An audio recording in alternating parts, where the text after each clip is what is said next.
चुंबकीय प्रेरण पढ़ रहे थे तो पिछले टॉपिक में हम लोगों ने पढ़ा कि गतिकीय प्रेरित विद्युत वाहक बल का एग्जाम्पल है बेटा फैराडे का वैद्युत चुंबकीय प्रेरण का नियम ये वाला जिसका फार्मूला, और दूसर का बेटा कोई कुंडली ही नहीं यन टर्न वाली बल्कि सीधा तार भी यदि चुंबकीय क्षेत्र में गति करावे बेटा तो हमें जो है ये विद्युत वाहक बल बनेगा VLV sin थीटा वोल्ट। अब आगे इसमें देखें बेटा कि और क्या क्या कंडीशंस होंगी, ये बातें आपको पिछले दिनों या पिछले टॉपिक में समझाया जा चुका है। अब आगे देखते हैं बेटा कि ये जो फार्मूला हमारा VLV sin थीटा न्यूटन का बन रहा है बेटा, इसमें क्या क्या है बेटा, तो आप देख रहे हैं कि चुंबकीय क्षेत्र जितना प्रबल होगा बेटा B क्या है बेटा, हाँ चुंबकीय क्षेत्र आप शॉर्ट में कहेंगे, इसे कहते हैं चुंबकीय क्षेत्र की तीव्रता। इसे क्या कहते हैं, चुंबकीय क्षेत्र की तीव्रता कहते हैं। और B से डिनोट करते हैं बेटा, ये B को डिनोट करते हैं और इसे मापते हैं बेटा न्यूटन बटे एम्पियर पूरे बेटा नीचे ही मीटर, एम्पियर मीटर पढ़ेंगे, न्यूटन प्रति एम्पियर प्रति मीटर में बेटा, अथवा ये इसी को मापते हैं वेबर बटे मीटर स्क्वायर, इसमें माप, अथवा इसी को बेटा टेस्ला में माप, इसमें मापते टेस्ला। ये बहुत बार पूछा गया लाखों बार कि टेस्ला किसका मात्रक है, तो आप कहेंगे चुंबकीय क्षेत्र की तीव्रता का, या इसी को फ्लक्स घनत्व भी कहते हैं। क्या कहते हैं, फ्लक्स घनत्व का मात्रक है बेटा। यल क्या है, चालक तार की लंबाई है मीटर। यल क्या है, चालक तार की लंबाई है मीटर में, और भी क्या है, चालक का वेग चुंबकीय क्षेत्र में बेटा वह भी मीटर प्रति सेकेंड के वेग से गति कराया जाए। अब यहाँ से देखा बेटा, इसको मिटा रहे हैं, यहाँ से देखा यदि चुंबकीय क्षेत्र आपका तगड़ा होगा तो वोल्टेज ज़्यादा बनेगा, वोल्टेज या विद्युत वाहक बल बेटा ज़्यादा बनेगा। यदि तार की लंबाई L जब भी ज़्यादा होगी तो ज़्यादा वोल्टेज बनेगा, और V का मान भी ज़्यादा होगा, V sin थीटा का मान भी ज़्यादा होगा तो ज़्यादा वोल्टेज बनेगा। क्लियर है। अब यहाँ से देखा बेटा मैक्सिमम E, अगर मैक्सिमम प्रेरित विद्युत वाहक बल बेटा E अधिकतम लेना है, E मैक्सिमम यानी अधिकतम लेना है, तो साइन थीटा का मान यानी थीटा का मान 90 अंश होना चाहिए। साइन 90 का मान अधिकतम 1 साइन के कितने अंश का मान सबसे अधिक 1 होता है बेटा, तो 90 अंश का। साइन 90 का मान 1 होता है, साइन 0 का मान 0 होता है, साइन 30 का मान 1/2 होता है। ऐसे हम लोग पढ़े। तो साइन इसका मान 1 होना चाहिए, अधिकतम के लिए इसका मान कितना रखेंगे, क्योंकि साइन थीटा का अधिकतम मान 1 हो। अब 1 है बेटा, तो हम लोग जानते हैं कितने अंश के लिए है, तो थीटा का मान 90 अंश। तब हो जाएगा बेटा VLV, और यहाँ रख देंगे साइन 90 अंश। 90 अंश का मान होता है बेटा कितना, 1। अब 1 से जब इसमें गुणा करेंगे तो बराबर सूत्र बन गया VLV इतना वोल्ट। यही बेटा E मैक्स के लिए फार्मूला हो गया। अधिकतम आपसे पूछे कि कितना वोल्ट बन सकता है, तो आप कहेंगे उसका फार्मूला VLV। और कब बनेगा बेटा, जब जो है चुंबकीय क्षेत्र में चालक लंबवत गति करे, चुंबकीय क्षेत्र से बेटा लंबवत गति करे, यानी ये यहाँ पर देख लीजिए, अगर बेटा ये नॉर्थ पोल है और ये वाला बेटा साउथ पोल है, और ये आपकी चुंबकीय क्षेत्र है बेटा, तो इस चुंबकीय क्षेत्र B से जो है बेटा, इस चुंबकीय क्षेत्र B से जो है अब चालक बेटा ऐसे गति न करके ये ऐसे गति, चालक कैसे गति कर ऐसे, इससे लंबवत गति। अब ये कोण कितने अंश का बन रहा है? 90 अंश। तब जो है तो आपसे पूछा जाएगा कि कब जो है मैक्सिमम वोल्टेज बनेगा, चालक कैसे गति करे, तो आप कहेंगे चुंबकीय क्षेत्र B की दिशा से लंबवत गति करे अथवा 90 अंश पर गति, तब साइन थीटा का मान सर्वाधिक 1 होगा, तब मैक्सिमम वोल्टेज बनेगा।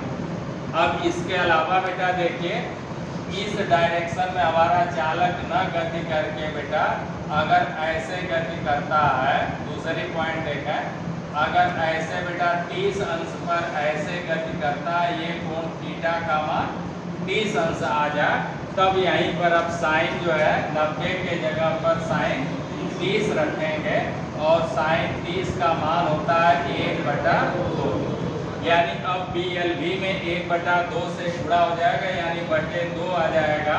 अब पहले जो अधिकतम वोल्टेज बन रहा था उसका आधा बने, पहले अगर 100 वोल्ट बन रहा था तो अब 50 वोल्ट बनने लगेगा अगर 30 अंश पर गति करें, चुंबकीय क्षेत्र 20।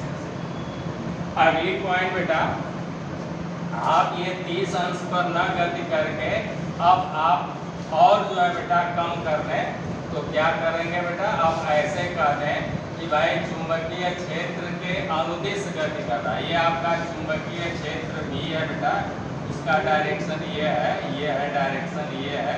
अब चुंबकीय क्षेत्र के दिशा में ही बेटा ऐसे हमारा चालक गति करे, कैसे गति करे, ऐसे उसी के दिशा में अथवा उसके विपरीत दिशा में ऐसे गति करे, तब कोई फ्लक्स या कोई भी चुंबकीय क्षेत्र नहीं कटेगा और इसमें प्रेरित विद्युत वाहक बल का मान 0 हो जाएगा। तो ये भी प्रश्न पूछता है बेटा कि यदि चालक चुंबकीय क्षेत्र की दिशा में अथवा चुंबकीय क्षेत्र इधर है बेटा, हम उसके विपरीत दिशा में गति कराएं तो क्या होगा, तो आप कहेंगे कोई विद्युत वाहक बल नहीं उत्पन्न होगा या BLV साइन थीटा का मान 0 हो जाएगा।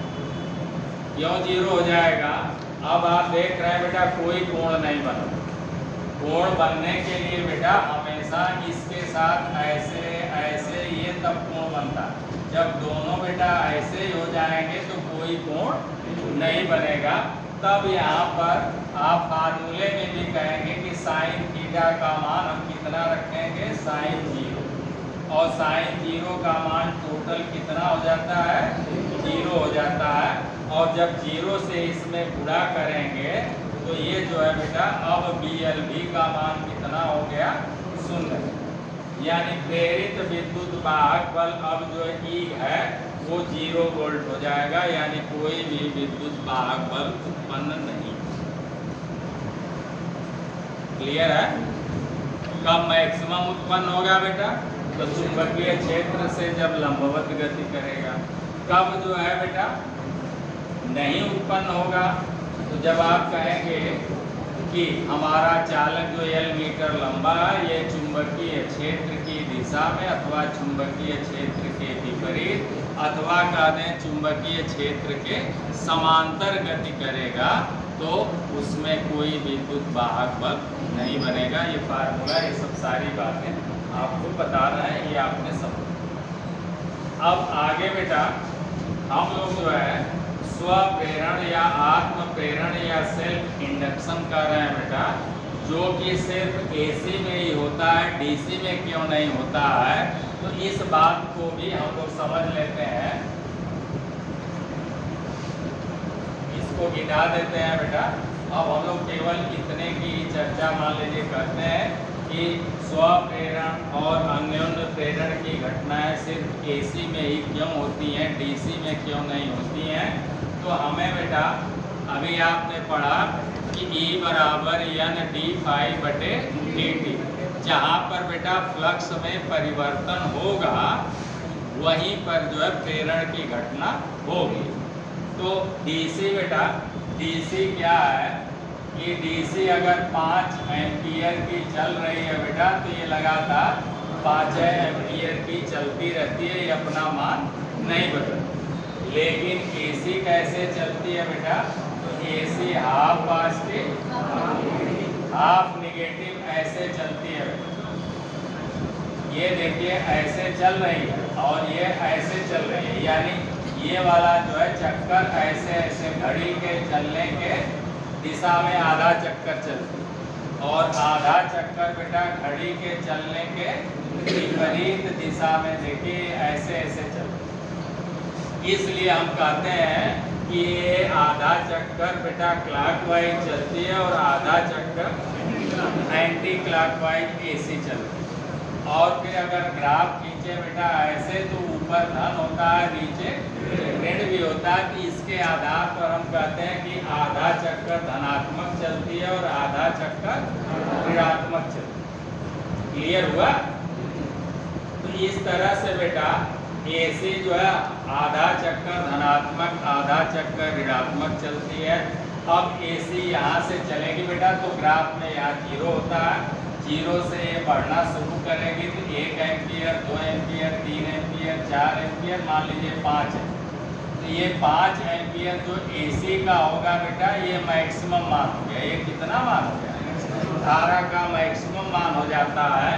और फिर जो है एसी बेटा घटने लगती है, 4 होगी 3 होगी 2 होगी 1 होगी फिर यहाँ आके 0। फिर ऋणात्मक चक्र में 0 से बढ़ने लगेगी 1 2 3 करते हुए बेटा यहाँ तक पहुँचेगी 5 एम्पियर मैक्सिमम ऋणात्मक में पहुँचेगी और फिर 5 से घटते हुए यहाँ पहुँचकर 0 हो जाएगी। यही एक चक्र बन गया। आधा ऊपर वाला बेटा चक्र और आधा नीचे वाला चक्र मिला दिया तो यही हो गया एक चक्र। इसी को अंग्रेजी में साइकिल कहते क्या कहते हैं। और ऐसे बेटा तब यहाँ से लेके यहाँ तक को हम लोग जो है एक चक्र का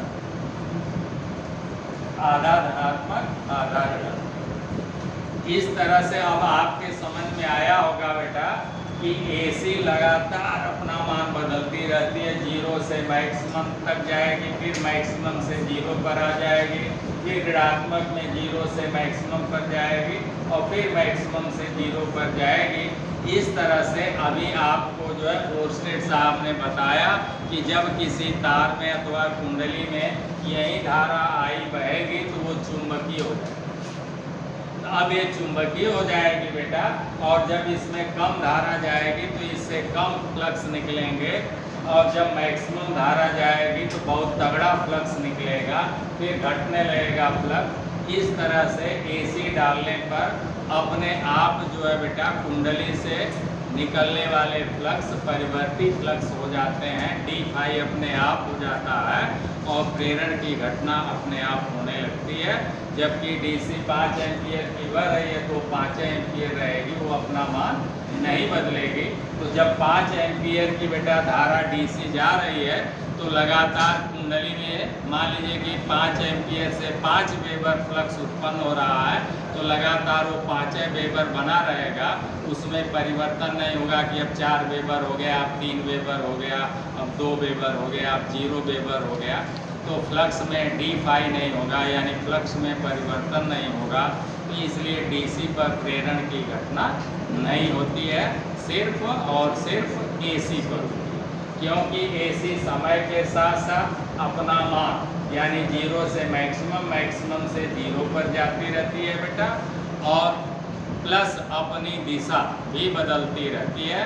इस तरह से कुंडली या तार में जब हम प्रवाहित करते हैं तो उसके कारण बेटा जो चुंबक बनता है ओर्स्टेड के नियमानुसार वो परिवर्ती चुंबकीय क्षेत्र या डी फाई उत्पन्न करता है बेटा, जिससे प्रेरण की घटना होने लगती है। समय चल ही रहा है तो डी फाई बटे डी टी होने लगता है और विद्युत वाहक बल का जन्म होने लगता है।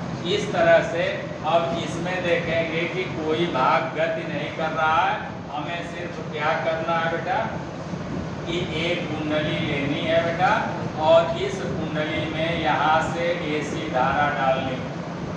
ई वोल्ट की कौन धारा डालनी है? एसी धारा डालेंगे बेटा। इससे धारा आई मान लीजिए चल रही है तो ये धारा जब इसमें बेटा जाएगी तो क्या होगा, अगर धारा ऐसे ऐसे चल रही है, ऐसे ऐसे चल रही है, तो ये वाला बनेगा साउथ पोल। कौन बनेगा? और ये वाला सिरा बन जाएगा नॉर्थ पोल। ठीक है ना।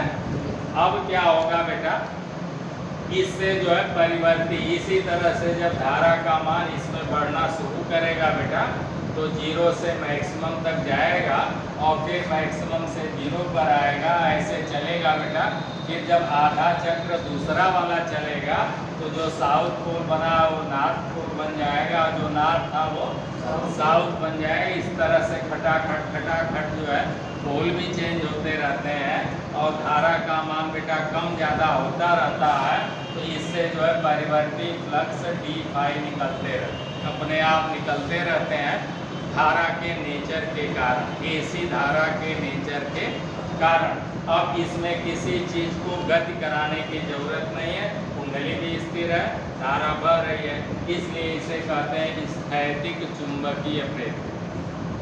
अब क्या होगा बेटा कि यही कुंडली अपने ही परिवर्ती, इससे भी, इस टर्न से भी परिवर्ती फ्लक्स उत्पन्न होंगे, इससे भी उत्पन्न होंगे, अगले से भी उत्पन्न होंगे और सभी के परिवर्ती फ्लक्स बेटा अपने ही टर्नों से उलझकर कटते हैं, अगल बगल वाले टर्नों से उलझकर कट जाते हैं। इस तरह से कहा जाता है बेटा कि जब कुंडली अपने ही परिवर्ती फ्लक्सों को यानी d∅ को जब स्वयं काटकर कोई विद्युत वाहक बल बनाती है, कोई विद्युत वाहक बल बनाती है, तो उस घटना को स्वप्रेरण या आत्म प्रेरण या सेल्फ इंडक्शन कहते हैं।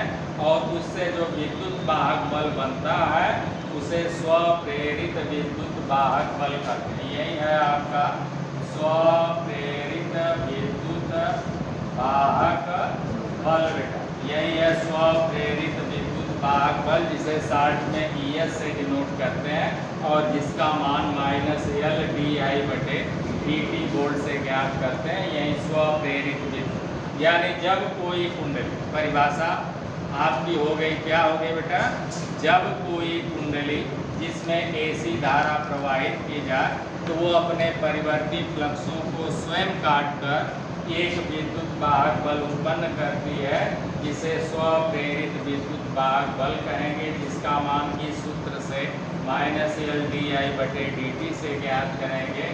L क्या बेटा, L जो है स्वप्रेरण, स्वप्रेरण गुणांक है बेटा, और इसे बेटा स्वप्रेरकत्व भी कहते हैं। क्या कहते हैं? स्वप्रेरकत्व भी कहते हैं बेटा। और L से व्यक्त करते हैं, हेनरी में मापते हैं। किसमें मापते हैं?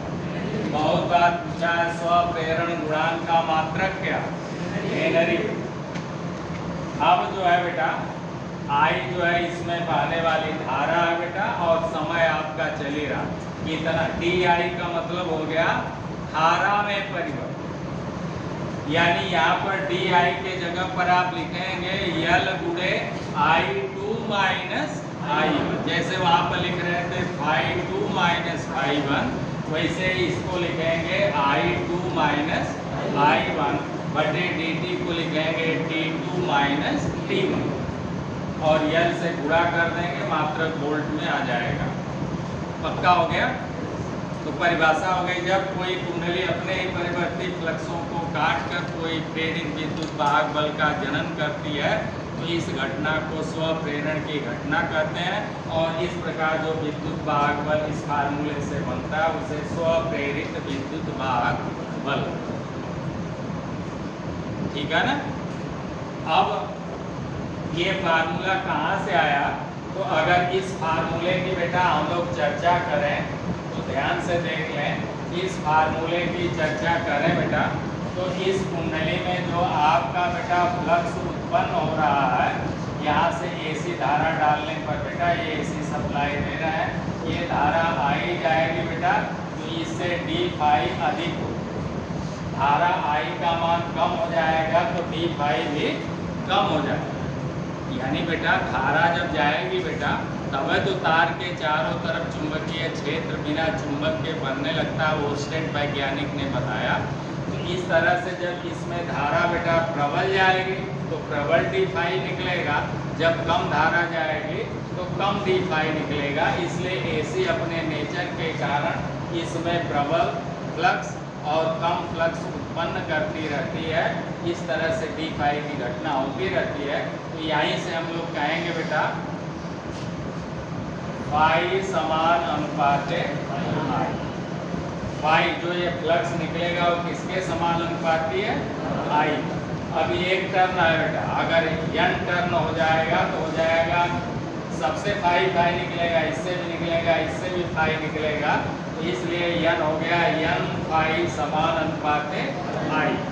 या फिर कहेंगे ये फार्मूला, अथवा कहेंगे बेटा n फाई बराबर का चिन्ह लगाएंगे बेटा और एक स्थिरांक l से यही स्वप्रेरण गुणांक से गुणा कर देंगे तो समान अनुपाते का चिन्ह हट जाएगा, हो जाएगा l आई। ये फार्मूला n फाई बराबर l आई, या l बराबर पक्षांतर करेंगे तो n फाई बटे आई है। ठीक है ना? तो यहाँ से भी स्वप्रेरण, यही l जो है स्वप्रेरण गुणांक। अब दोनों पक्षों को बेटा आप जो है डिफरेंशिएट कर, क्या करें? हाँ, दोनों पक्षों का बेटा दोनों पक्षों को डिफरेंशिएट करने पर तो ये हो जाएगा d बटे dt n फाई बराबर हो जाएगा बेटा d बटे dt l आई। ठीक है ना? दोनों पक्षों को हम लोग क्या कर, हाँ डिफरेंशिएट कर दें बेटा तो यही हो जाएगा। आगे अब यही हो जाएगा, ये बदल जाएगा तो हो जाएगा n d फाई बटे dt हो जाएगा बराबर ये हो जाएगा बेटा l से कोई मतलब नहीं, अब ये हो जाएगा d i बटे dt। ये देखिए दोनों बातें बराबर, यानी बेटा यही लिखाया गया l d i बटे dt, यही लिखाया गया l d i बटे dt। देखिए ध्यान से दोनों बातें बराबर, चाहे आप कहें ES बराबर होगा n d फाई बटे dt अथवा आप कहेंगे होगा l d i बटे dt। इतना वोल्ट बेटा ये दोनों बातें एक ही हैं क्योंकि फाई समान अनुपाते आई, तो हम फाई के जगह पर आई रख दें। ठीक है ना? इस तरह से दोनों बातें बराबर है, चाहे आप कहिए कि स्वप्रेरित विद्युत वाहक बल n d फाई बटे dt है अथवा आप कहिए l d i बटे dt वोल्ट। और लेंज साहब ने माइनस का चिन्ह लगवा ही दिया है कि ये जिससे उत्पन्न होता है उसी का विरोध करता है, इसलिए माइनस चिन्ह। ये हो गया बेटा स्वप्रेरण की घटना। अब ऐसे ही बेटा हम लोग जो है अन्योन्य प्रेरण की घटना की बात, किसकी बात? अन्योन्य प्रेरण। तो अब हम लोग इसकी भी चर्चा कर लेते हैं। तो अब चलिए बेटा अन्योन्य प्रेरण की बात करते हैं। तो ऐसे ही बेटा अन्योन्य प्रेरण में क्या होगा कि जब एक कुंडली में बेटा हम लोग AC धारा प्रवाहित कराते हैं तो इस जो बेटा चुंबकीय हो जाती है और इसके चुंबकीय बल रेखाएं ऐसे बेटा निकलने लगती, चलने लगती हैं। चुंबकीय बल रेखाएं ऐसे बेटा निकलने लगती हैं। अब इनके पास में हम कोई दूसरी कुंडली ले आओ बेटा, ऐसे कोई दूसरी कुंडली ले आते हैं तो बिना किसी कनेक्शन के, बिना किसी बैटरी की सप्लाई के, बिना ही इस कुंडली में भी धारा बहने लगती। क्यों? क्योंकि इसके परिवर्ती फ्लक्स d फाई बेटा जो चुंबक कटा रहा वही अब ये कुंडली चुंबक का काम करने लगती है और अपने परिवर्ती फ्लक्स d फाई को इसमें घुसा रही है। ये देखिए घुस रहे हैं, अतः इसमें भी एक d फाई बटे dt से बेटा प्रेरित विद्युत वाहक बल उत्पन्न होने लगता है और उसका फार्मूला ये, एक प्रेरित विद्युत वाहक बल m d i बटे dt से इसमें अथवा बेटा m d फाई बटे, दोनों बातें अभी बराबर आपको यहाँ पता है, अथवा कहेंगे m d फाई बटे dt से बेटा इसमें एक प्रेरित विद्युत वाहक बल उत्पन्न हो जाता है और इसमें भी बिना किसी कनेक्शन के धारा बहने लगती है। अब अगर धारा बेटा इसमें इस डायरेक्शन में चल रही है तो इस कुंडली में धारा जो है बेटा आपका इस डायरेक्शन में इसके विरोध में बहेगी, उल्टे बहेगी, क्योंकि लेंज ने बताया कि जिससे उत्पन्न होती है उसी का विरोध करती है। तो इसमें धारा इधर की ओर अगर बह रही है तो इसमें धारा उसके विरोध में, इसके कारण इसमें उत्पन्न हो रही है बेटा, अतः इसमें ऐसे उल्टे ठीक। अब इसी घटना को बेटा अन्योन्य प्रेरण की घटना कहेंगे, और इसके कारण जो प्रेरित विद्युत वाहक बल उत्पन्न होगा उसे अन्योन्य प्रेरित विद्युत वाहक बल या म्यूचुअल प्रेरित विद्युत वाहक बल EM कहेंगे, और इस फार्मूले से इसका मान ज्ञात करेंगे। अब इसी सिद्धांत पर आपका ट्रांसफार्मर काम करता है बेटा। ट्रांसफार्मर की प्राइमरी कुंडली में हम लोग AC धारा डालते हैं और सेकेंडरी में बिना किसी कनेक्शन के धारा बहने लगती है। इस तरह से हम लोग कहते हैं कि ट्रांसफार्मर जो है या परिणाम मित्र जो है मुख्य रूप से बेटा जो है वो अन्योन्य प्रेरण के सिद्धांत पर काम करता है। बहुत कुछ, लेकिन साथ में बेटा इन कुंडलियों में अब सेल्फ इंडक्शन भी होने लगे। ये कुंडलियां जो है स्वप्रेरण भी करेंगी, अपने फ्लक्सों को भी काट कर विद्युत वाहक बल बनाएंगी, और जो है बेटा इस कुंडली का फ्लक्स इससे कटेगा, और जब इसमें धारा बहने लगेगी, ध्यान से सुनिए बेटा, जब धारा इस कुंडली में बहने लगेगी तो ये भी कुंडली अब चुंबकीय होगी, और इससे भी चुंबकीय बल रेखाएं अब इसमें घुसने लगेगी। यानी पहले ये अपने परिवर्ती फ्लक्स को इस कुंडली से कटाया, और जब इस कुंडली में इस फार्मूले से वोल्टेज बनने लगेगा और इस कुंडली में भी धारा जो है इस धारा के विपरीत दिशा में, इसमें धारा आई ऐसे चल रही है तो बेटा इसमें धारा उल्टे चलेगी।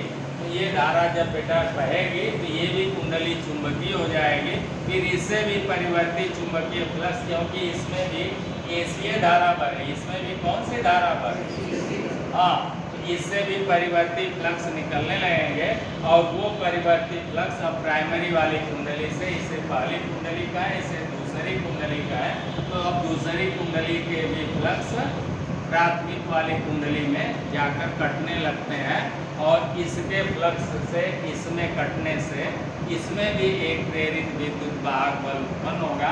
अतः दोनों एक दूसरे के फ्लक्सों को काट कर बेटा प्रेरित विद्युत वाहक बल का जनन करने लगती है।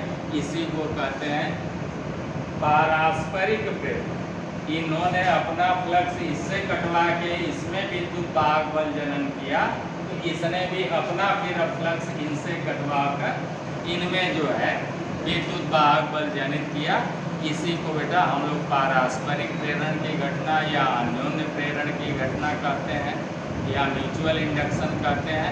ऐसे ही आपका म्यूचुअल ट्रांसफ़र भी होता है कि भैया आप मेरी जगह आ जाओ और मैं जो है आपकी जगह चला जाऊँ, उस ट्रांसफ़र को म्यूचुअल ट्रांसफ़र कहते हैं बेटा। तो इसमें आसानी होती है, अधिकारियों को जो एक आदमी आप यहाँ से छोड़ रहे हैं तो उसके एवज में दूसरा आदमी यहाँ पर आ रहा है, काम का कोई नुकसान नहीं होता, इसलिए अधिकारी जो है म्यूचुअल ट्रांसफ़र आपके रेलवे वगैरह में आसानी से कर देते हैं कि भैया आप जा रहे हो तो आपके जगह पर अगर कोई लड़का आना चाहता है तो उससे भी एप्लीकेशन डलवा दीजिए और हम माने अपनी सहमति दे देते हैं, अलाउ कर देते हैं, आपका ट्रांसफ़र हो जाएगा।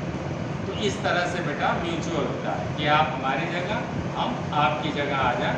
वैसे ही इसने अपना फ्लक्स इनसे कटवाया और बाद में जब इसमें धारा बहने लगी तो ये भी चुंबकीय हो गई, फिर इसने फ्लक्स इनसे कटवाया।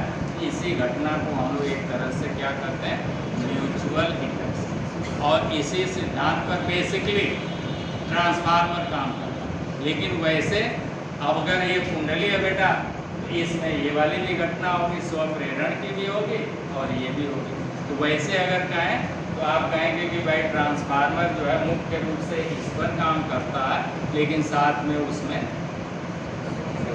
स्वप्रेरण या आत्म प्रेरण या सेल्फ प्रेरण की भी घटना होगी। तो चलिए बेटा आज का वीडियो यही समाप्त करते हैं, फिर अगले वीडियो में मिलते हैं। तब तक के लिए आप लोगों को ढेर सारी मंगलमय शुभकामनाएं।